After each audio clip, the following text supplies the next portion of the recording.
You think you are walking through the world, moving across streets and cities, shaking hands, answering messages, chasing goals, surviving days and nights. But the truth is far stranger. You are not traveling through geography. You are drifting through inner landscapes, silent psychological cities, emotional hallways, invisible rooms where you think, feel, break, rebuild, and dream. And most people never realize it. They move like sleepwalkers through territories they did not choose, repeating patterns they never questioned, living inside mental neighborhoods built by fear, expectation, culture, and memory. They don't live. They rehearse existence. And sometimes what destroys a life isn't tragedy or pain, but a habit of thinking that goes unexamined, unchallenged, unchecked. These inner places, these mental worlds, they shape you far more than the external reality ever could. You don't escape them by running. You don't fix them by buying things or climbing ladders society drew for you. To truly live, you must learn to recognize where you are inside, because not every internal place is safe to inhabit. There are corners of the mind where thought turns to dust, where the spirit becomes small, where imagination collapses under the weight of repetition. Many of you are living there right now, and you call it normal. But normal is not always natural. Normal is not always sane. Normal is not always free. Somewhere in you, a quiet voice has noticed this. A whisper that says something feels wrong, but I don't know what. That whisper is the last untouched piece of your original self, the part that remembers that you were not born to be tame, blind, obedient to invisible rules. You were born wild, curious, limitless, and yet, slowly, subtly, you forgot. There is a place inside the mind where illusion feels safer than truth, where comfort becomes a cage, where everything familiar begins to rot. You convince yourself you're thinking, but you're just echoing. You surround yourself with agreement. You consume the same ideas, react to the same triggers, repeat the same rituals of outrage and validation. You are not exploring consciousness. You are circling the same mental cul-de-sac. Real thinking is dangerous. Real thinking requires uncertainty. Real thinking shatters assumptions. Most people do not think, they subscribe. They pick a side, wear it like clothing, defend it like territory, and call that identity. They call that wisdom. But wisdom is not repetition. Wisdom requires vulnerability. It requires saying, I might be wrong. I might have more to learn. I am not finished. And so, without realizing it, people build prisons made of familiarity. They build echo chambers not of sound, but of belief. A mind that is never challenged does not grow. It calcifies. It turns rigid, fragile, afraid. When every voice around you mirrors your own, your self disappears into the choir. Agreement becomes your oxygen, and soon difference feels like threat. Someone disagrees and suddenly your heart races, your identity shakes. Not because they're wrong, but because your ego never learned how to breathe without applause. You do not want truth. You want confirmation, and confirmation is the death of consciousness. You think you are safe inside sameness, but it is the most dangerous place you can hide. Safety is not the absence of challenge. Safety is the presence of awareness. A mind shielded from discomfort becomes terrified of anything unfamiliar. It clings to its beliefs as if they were life rafts, but beliefs are not rafts.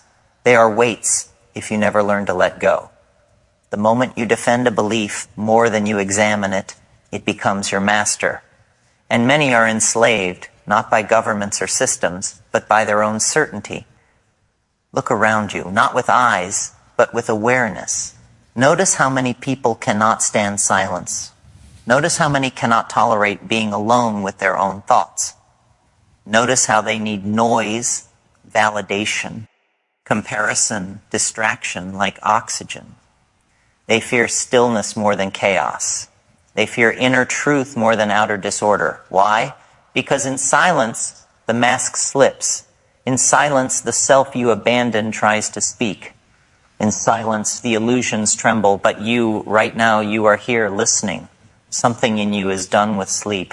Something in you is hungry for the real thing, the raw thing, the untamed truth beneath all the mental performances you inherited. You want to wake up, not just survive.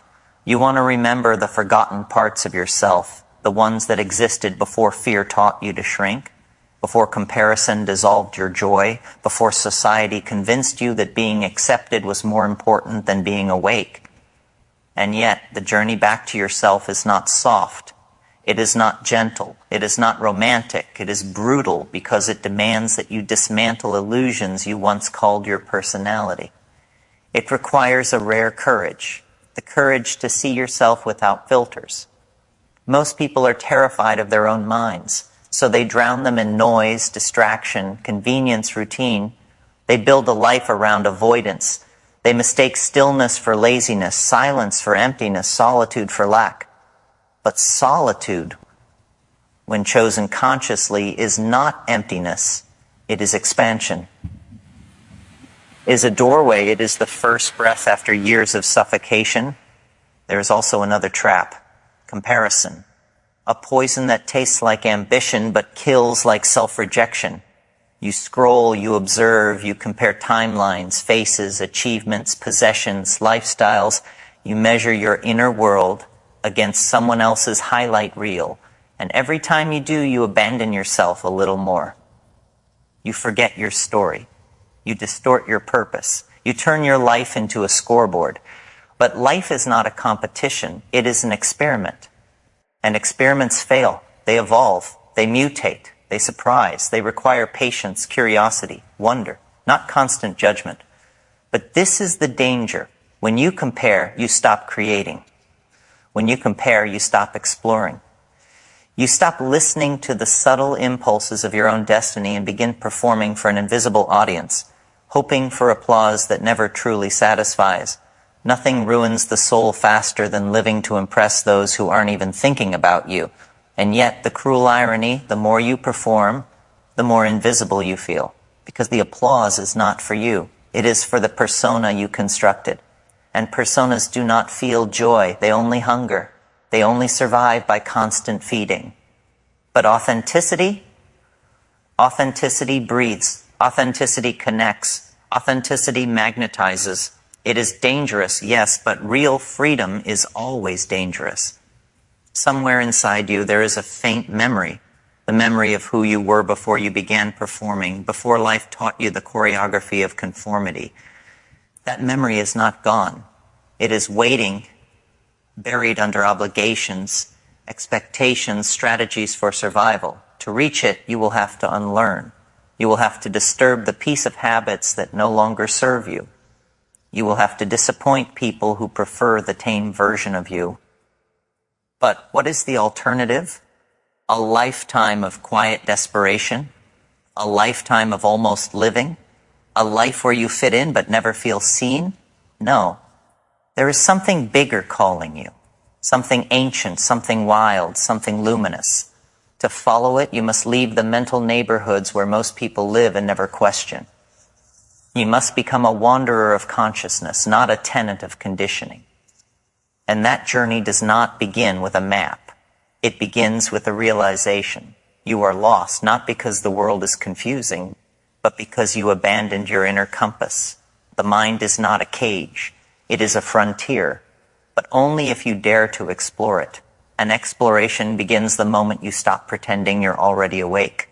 And when you begin to truly see that your mind has been hijacked by noise, by inherited beliefs, by the end, less carnival of demands, something remarkable happens. Silence stops being frightening. Silence becomes sacred. You stop running from yourself because you finally realize the thing you were running from was never a monster. It was a mirror. A mirror showing you the truth of what you are beneath the costume, beneath the fear, beneath the frantic heartbeat of ambition and disappointment. And in that silence, the universe does not speak in sentences. It speaks in understanding, in presence, in a deep and wordless knowing that feels like remembering something ancient. You don't learn who you are. You remember who you are. You remember you are not just passing through the universe. You are something the universe is doing.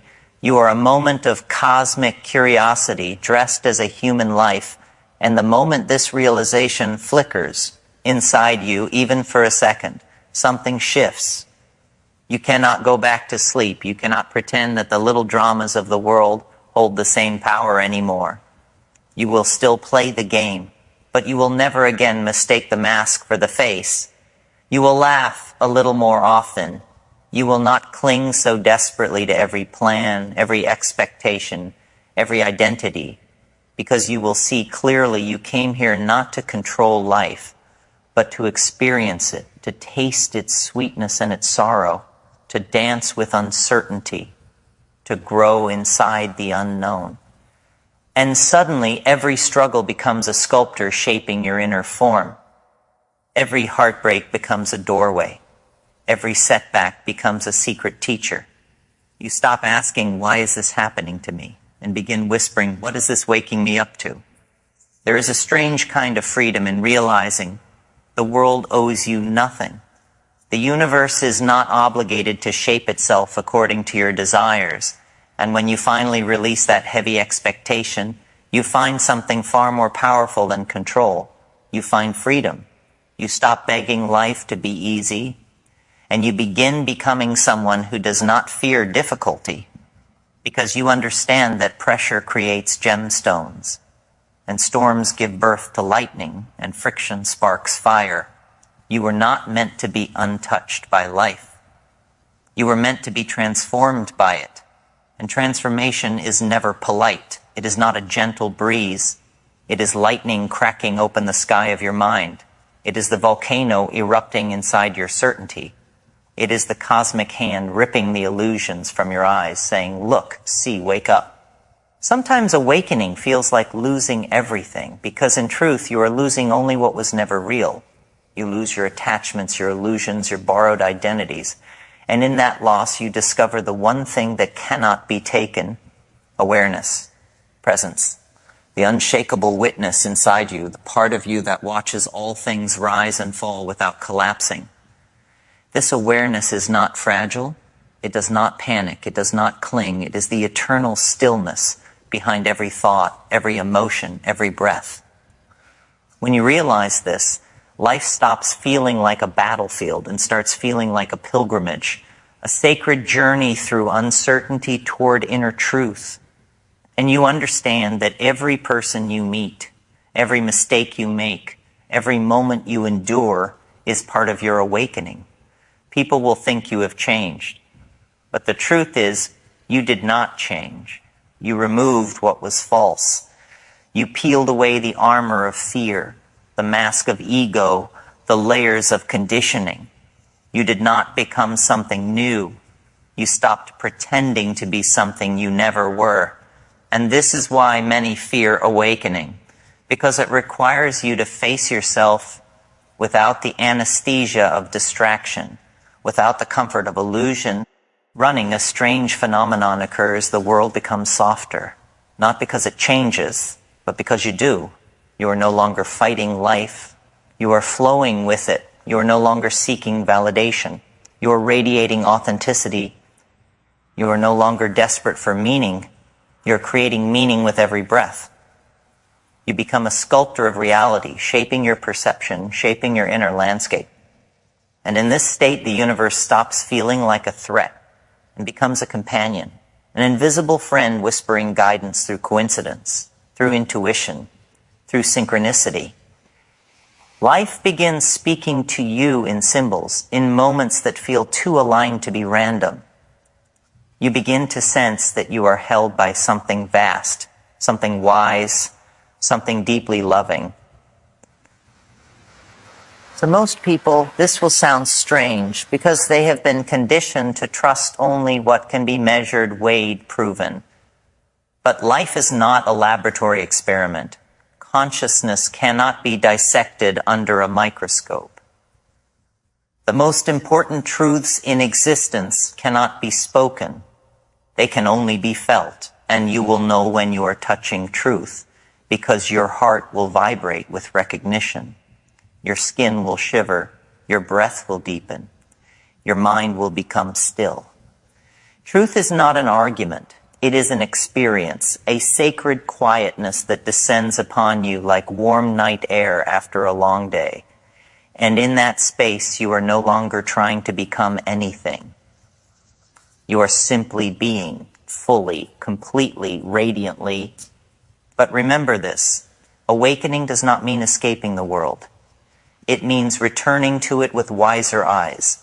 You still pay bills, you still love, you still hurt, you still bleed. Enlightenment does not remove you from the human story. It allows you to participate without drowning in it. It makes you a witness and a player at the same time. You learn to love without possession, to work without obsession, to dream without attachment. You learn to walk through chaos with the calmness of a mountain. Because you know now the storm is outside, not inside, and even if thunder shakes the sky, your inner sky remains clear, and slowly, quietly, without fanfare, you begin to glow, not with arrogance, but with awareness, not with superiority, but with compassion. Because when you truly awaken, you do not feel above others, you feel connected to everything. The suffering of others becomes your own. Their joy becomes your joy. And you realize that every human being is just consciousness exploring itself from a different angle. We are all fragments of the same cosmic mirror. We are all cells in one universal mind. And when one awakens even a little, they help the whole. They become a ripple of awareness in the vast ocean of existence. They become a light in someone else's darkness, not by preaching, but by being, by embodying truth rather than speaking it. So when life confuses you, when fear rises like a tide, when doubt whispers in your ear, remember this. You are not here to be perfect. You are here to be real. You are here to expand, to experiment, to feel, to evolve. You are here to let life carve you into something remarkable. And you do not need to know the whole path. You only need to take the next breath with awareness, the next step with honesty, the next moment with presence. And suddenly, the path builds itself under your feet because existence rewards those who dare to be awake. You are not an accident. You are not a mistake. You are a necessary expression of the infinite. A spark of eternal consciousness burning inside a temporary body, experiencing a temporary world, learning timeless truths. Keep going. The universe is not finished with you yet. And there is a moment in every awakened soul's journey where the universe stops whispering and begins to roar. Not to frighten you, but to remind you, this life is not a rehearsal. This isn't a practice round where you can afford to sleepwalk through your own existence. This moment, this BR, ETH, this heartbeat, it is the only one guaranteed. And when this truth lands, really lands, it hits you with a force that shakes your bones. You realize how many years were spent waiting to feel ready, waiting for approval, waiting for certainty, waiting for the perfect time that never arrives. And suddenly you understand the door you were waiting for was never locked. You just weren't willing to push. The most dangerous illusion in the human mind is the belief that there will always be more time, more chances, more tomorrows. But life does not hand out infinite tomorrows. That is sovereignty. And it comes not from conquering the world, but from conquering the self. Your impulses, your fears, the noise in your head that once held you hostage. And once you taste even a drop of this freedom, there is no going back. The ordinary world loses its grip.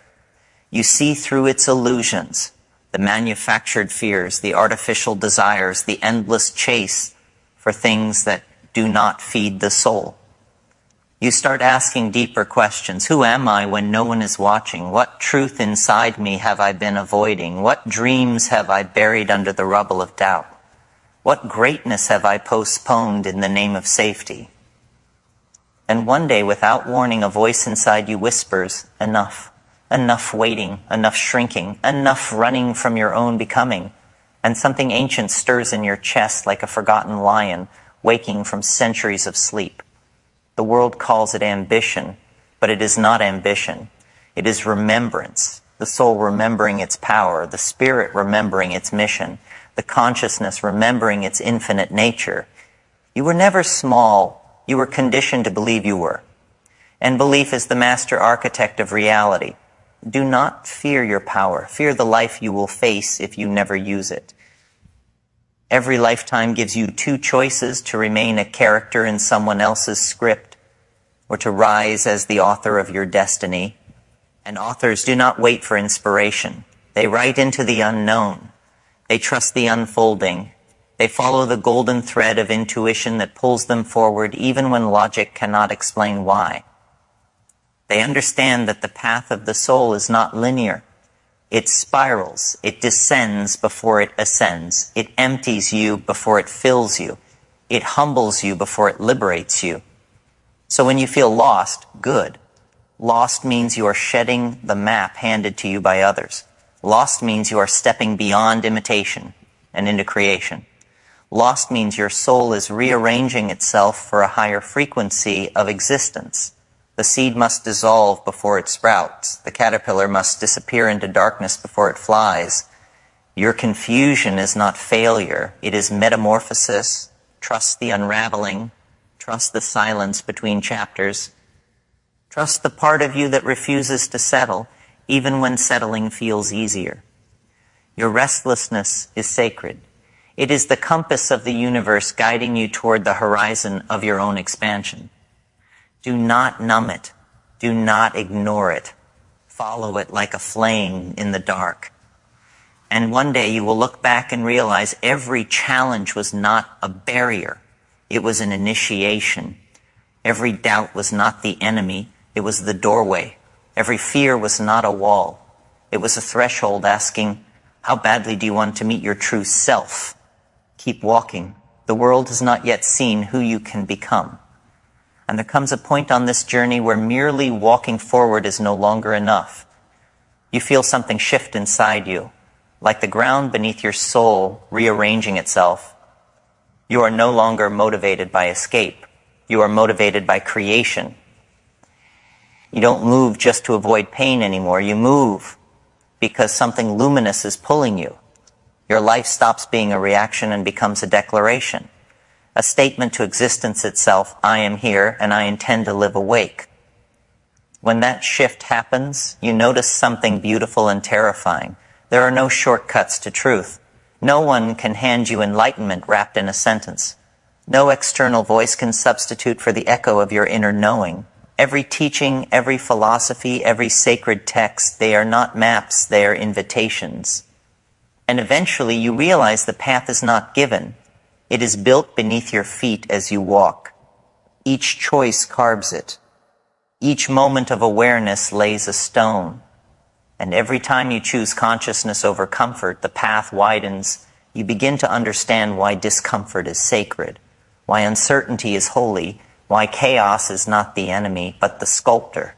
Because now you feel life shaping you from the inside, bending you not to break you, but to expand you. The soul does not evolve through ease, it evolves through friction, and the fire you once feared becomes the fire that forges you. You stop asking life to spare you challenges and start asking it to give you the strength to meet them as a warrior, not a victim. And slowly, quietly, you become fierce in the softest way. Not aggressive, not loud, not desperate, but grounded, unshakable, sovereign. You don't need to prove yourself. Your presence speaks. You don't need validation. Your purpose anchors you. You don't need control. Your faith carries you. People misunderstand this level of peace. They think peace means life becomes gentle. But peace is not the absence of storms. It is the ability to stand in the storm without losing the sky inside you. You realize true discipline is not forcing yourself.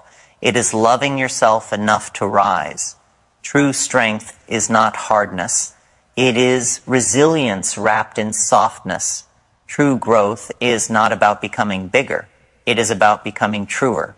And when truth settles into your bones, a profound humility arrives. You see the world not as a battlefield, but as a classroom. Every person becomes a teacher. Every failure becomes a lesson. Every moment becomes sacred, not because it is grand, but because you are present enough to feel it. You stop rushing, you stop competing, you stop proving. Instead, you begin creating. You begin honoring your pace. You begin nourishing your inner world. You begin rooting your life in meaning rather than applause. You begin understanding that success without soul is merely noise, and slowly you feel life shift, not outside but inside. A gentle clarity dawns. You are not here to replicate anyone. You are not here to follow footprints. You are here to leave your own. And then the final phase of awakening begins, integration. Because awakening is not just seeing the truth, it is living it. Anyone can touch enlightenment for a moment. Few choose to embody it in the chaos of everyday life, but you were not born for half-woken living. You did not endure darkness simply to return to sleep. You are here to carry light into the world, not as a performance, but as an offering. And that requires courage. The courage to live with an open heart in a world that worships armor. The courage to speak truth in a world addicted to noise. The courage to love without possession, give without expectation, and rise without resentment. Because the final stage of mastery is not power. It is surrender, not weakness, but surrender to reality as it is, not as ego demands it to be. It is trusting the intelligence of life. It is aligning with a rhythm older than time. You stop insisting that the universe obey your plans, and instead you dance with it. You move when it pulls, you rest when it stills, and you listen when silence falls like moonlight over your mind. And in that dance you discover a secret. Life was never withholding anything from you. It was preparing you for what you asked for. Delays were not punishment. They were refinement. Breakdowns were not endings. They were openings. Loss was not failure. It was clearing space for truth. And every closed door was an unseen protection. How could you know your wings without falling? How could you know your strength without breaking? How could you know yourself without losing who you thought you were supposed to be? You see now, awakening is not becoming divine. It is remembering you always were. And in that remembrance, an extraordinary peace dawns. Not because everything makes sense, but because you no longer need it to. The mind relaxes, the heart expands. Life becomes less about achieving and more about experiencing. Less about winning and more about awakening. Less about arriving and more about unfolding. And yet, you rise higher than ever. Because you are no longer driven by fear, you are moved by truth. And here, in this rare and sacred state, something miraculous happens. You begin to serve, not with sacrifice, but with presence. Not because you must, but because overflowing hearts naturally give. Your life becomes a lighthouse, not a lecture. You lead not by teaching, but by embodying. You inspire not through perfection, but through authentic becoming. You walk in such a way that others feel safe to rise too, and this is the quiet triumph of the awakened soul. Not conquering the world, but liberating oneself from it. Not escaping humanity, but elevating it. Not transcending life, but filling it with meaning. And when the final breath comes, whether tomorrow or decades from now, you will not cling, you will not fear, you will not regret, because you lived awake, you answered the call, you met yourself fully, you became what you were always meant to become, a conscious expression of the infinite, passing through the temporary with grace, with courage, with wonder. So breathe, walk your path, honor your evolution, and remember, you are not here to survive time. You are here to shape it. You are not here to fit in. You are here to expand the world by expanding yourself. You are not here to be ordinary. You are here to be a living reminder that consciousness, true, luminous, boundless consciousness, is the greatest force in existence And now, as this chapter closes and a new one begins, carry this truth with you like a flame in the dark. You are not finished. You are only beginning. Rise, not because the world demands it, but because your soul remembers how.